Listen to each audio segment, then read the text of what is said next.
আসসালামু আলাইকুম এভরিওয়ান। সবাইকে ওয়েলকাম জানাচ্ছি নতুন আরেকটি রেসিপি দেখার জন্য।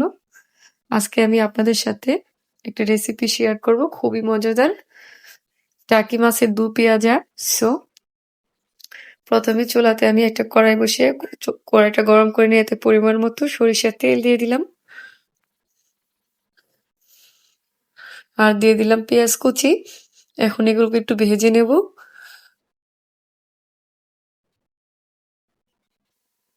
ভাজা হয়ে গেছে। দিয়ে দিলাম অল্প একটু পানি। আর অ্যাড করলাম 1 চা চামচ হলুদের গুঁড়া, 1.5 চা চামচ লাল মরিচের গুঁড়া, 1 চা চামচ জিরার গুঁড়া আর 1/2 চা চামচ ধনিয়া বাটা। চেষ্টা করবেন ধনিয়াটা বেটে দিতে।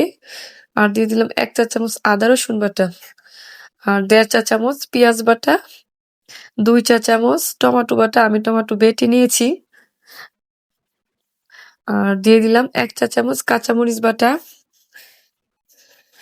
চেষ্টা করবেন দু পেঁয়াজাতে এগুলো অ্যাড করতে, তাহলে খেতে অনেক বেশি ভালো লাগে দু পেঁয়াজাটা। আর পরিমাণ মতো লবণ দিয়ে দিলাম। এখন মশলাটা কিছুক্ষণ কষিয়ে নেব।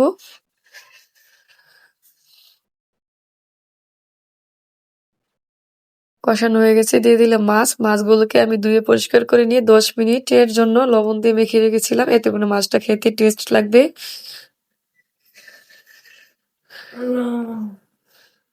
এখন আমি 2 মিনিটের জন্য ঢেকে দেব।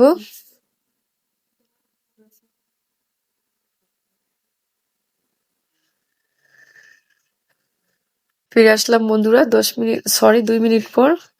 এখন আমি মাছগুলোকে আলতোভাবে নেড়ে দিচ্ছি। আরো 2 মিনিট কষিয়ে নেব।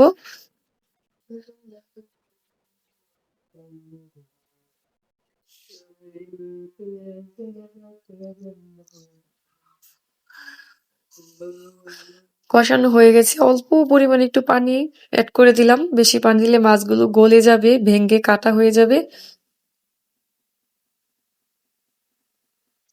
আর দিয়ে দিলাম কাঁচামরিচ, ধনিয়া পাতা কুচি। এখন এগুলোকে মিক্স করে আরো 2 মিনিটের জন্য আমি ঢেকে দেব।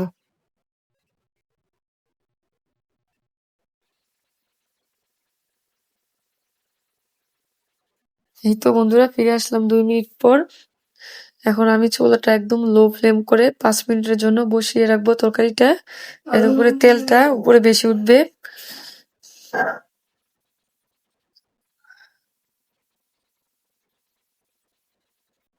এই তো আলহামদুলিল্লাহ আমার রান্না কমপ্লিট। এখন নামিয়ে নেব। আশা করি বন্ধুরা আমার রেসিপিটা আপনাদের কাছে ভালো লেগেছে। যদি ভালো লেগে থাকে প্লিজ একটা লাইক দিয়ে আমার ভিডিওটা কন্টিনিউ করে আমার চ্যানেলটা সাবস্ক্রাইব করে দিবেন। আর বাসায় ট্রাই করবেন আর আমাকে কমেন্ট করে জানাবেন।